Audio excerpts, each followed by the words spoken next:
2015 के दरोगा भर्ती घपले में विजिलेंस जांच की मंजूरी। तो आज की सबसे बड़ी खबर, 2015 के दरोगा भर्ती घपले में विजिलेंस जांच की मंजूरी।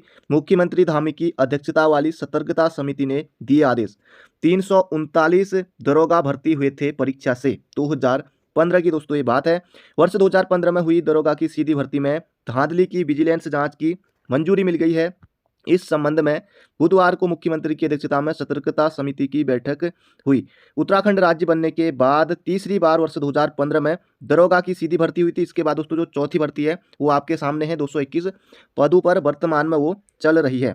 यानी कि दोस्तों 22 वर्षों में लगभग 3-4 बार ही हमारे यहाँ दरोगा भर्ती हो पाई, सिर्फ 3 बार। चौथी बार तो अभी गतिमान है ये वाली भर्ती प्रक्रिया। इस परीक्षा के माध्यम से पुलिस में 339 दरोगा भर्ती हुए थे। परीक्षा पंतनगर विश्वविद्यालय ने कराई थी। शुरुआत में इस भर्ती के रिजल्ट में आरक्षण का पेच फंसा था, लिहाजा 2 बार रिजल्ट जारी किया गया था। अब इसमें धांधली की बात भी सामने आ रही है। वर्तमान में चल रही आयोग की स्नातक स्तरीय भर्ती परीक्षा की जांच में एसटीएफ को धांधली के साक्ष्य मिले हैं। अंदेशा जताया जा रहा है कि कुछ लोग इसमें भी गलत तरीके से पास हुए हैं। जो गलत तरीके से पास हुए होंगे उनके खिलाफ कार्रवाई यहाँ पर होगी। आगे जिन्होंने दरोगा के लिए फॉर्म भरा हुआ है वो अभ्यर्थी अपनी तैयारी करते रहे, फिजिकल और रिटर्न एग्जाम की। तो दोनों की आप लोग तैयारी करते रहिए अभी से। पेपर लीक आरएमएस सॉल्यूशन के मालिक का शागिर्द गोवा से गिरफ्तार। बताओ, गोवा से इसको गिरफ्तार कर लिया गया है, गोवा वाले बीच से इसे। राजेश चौहान और केंद्रपाल के बीच की कड़ी है आरोपी। 30 गिरफ्तारियां हो गई अभी तक, कई और लोग जाएंगे जेल। तो कई और लोगों की गिरफ्तारी अभी होनी बाकी है। उत्तराखंड अधीनस्थ सेवा चयन आयोग की आउटसोर्स कंपनी आरएमएस सॉल्यूशन के मालिक राजेश चौहान और नकल माफिया केंद्रपाल के गुर्गे को एसटीएफ ने गोवा से गिरफ्तार किया है। आरोपी शशिकांत के रिजॉर्ट तक कई अभ्यर्थियों को लेकर भी गया था। ये जो है आरोपी जो गुर्गा है, ये जो गोवा से गिरफ्तार हुआ है, एसटीएफ ने आरोपी को न्यायालय में पेश किया, जहां से उसे जेल भेज दिया है। आरोपियों की संपत्ति का पता लगाने के लिए कई शहरों में गई एसटीएफ टीमें। आरोपियों की अवैध संपत्ति की जानकारी मिली है एसटीएफ को। विधानसभा भर्ती भाजपा नेतृत्व ने लिया संज्ञान। पार्टी प्रभारी गौतम ने कहा, मामले की सच्चाई का पता लगाने के बाद पार्टी लेगी निर्णय। पेपर लीक की जांच में कार्रवाई के लिए मुख्यमंत्री धामी की तारीफ। विधानसभा में जिस तरह से हो रही भर्ती उस पर लगनी चाहिए रोक, ये कहना है विनोद चमोली का। जेई ललित 1 दिन की पुलिस रिमांड पर। सहारनपुर में जल संस्थान का जेई है आरोपी। बिजनौर ले जाकर एसटीएफ करेगी पूछताछ से। पेपर लीक मामले में जेई ललित राज शर्मा को एसटीएफ ने 1 दिन की पुलिस कस्टडी रिमांड पीसीआर पर लिया है। उससे बिजनौर के धामपुर में ले जाकर पूछताछ होगी। धामपुर के जिस मकान में नकल सेंटर बनाया गया था वह भी ललित का ही है। गजब। ऐसे में इस मामले की अहम कड़ी माना जा रहा है। एसटीएफ को इससे बहुत से राज उजागर होने की उम्मीद है। इस सेंटर में स्नातक स्तरीय परीक्षा में भी लगभग 100 अभ्यर्थियों को नकल कराई गई थी। ऐसे में इस नकल सेंटर के सहारे एसटीएफ आगे बढ़ रही है। यह सेंटर ललित राज शर्मा का घर है। बताओ, घर को ही इन्होंने नकल सेंटर बना दिया।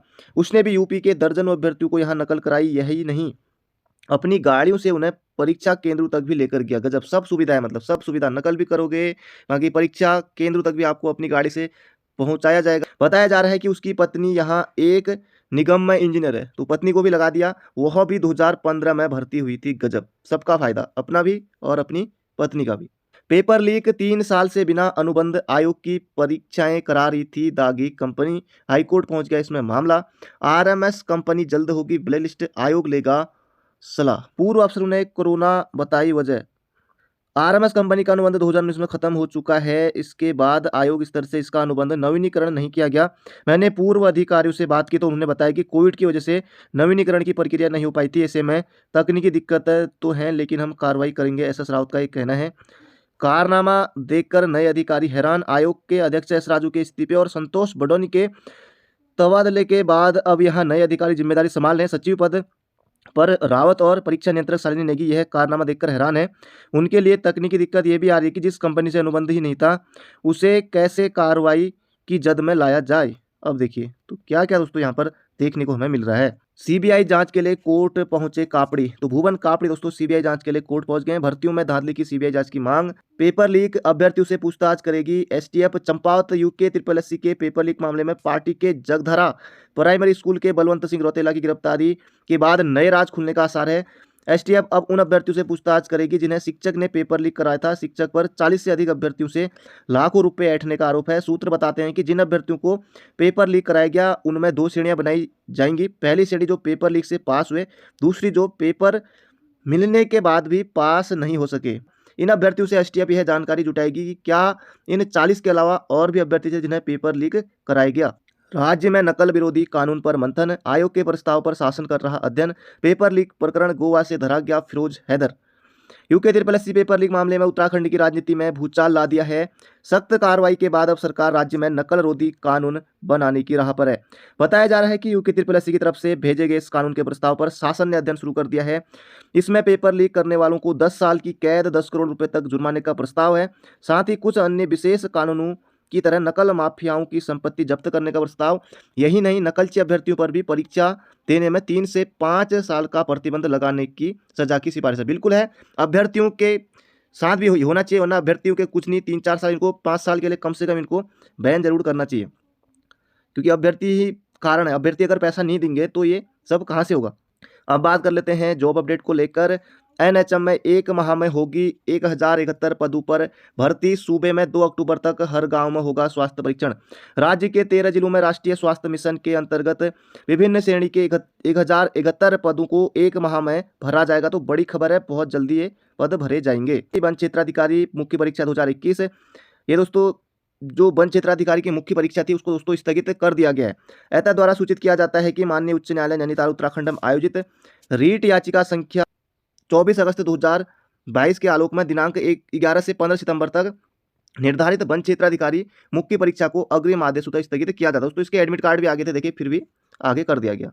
विधानसभा में उपनेता प्रतिपक्ष भुवन कापड़े हाईकोर्ट गए। भर्ती घपले की जांच को कोर्ट में याचिका 2 या फिर 5 सितंबर को सुनवाई होने की उम्मीद है। कापड़ी ने पीएम और राष्ट्रपति को भी ईमेल के जरिए पत्र भेजा। कहा, चयन आयोग भर्ती घपले के तार यूपी से जुड़े हैं। बिल्कुल सही बात है, 2 राज्यों के मामलों की जांच सीबीआई को देना उचित। पहली बात है, कापड़ी का कहना है कि यूके ट्रिपल एससी भर्ती परीक्षाओं में घोटाले के तार उत्तराखंड के साथ ही पड़ोसी राज्य उत्तर प्रदेश से भी जुड़ गए हैं।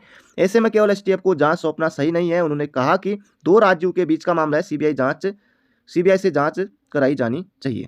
उत्तराखंड में एनएचएम के 1071 पदों पर होगी भर्ती।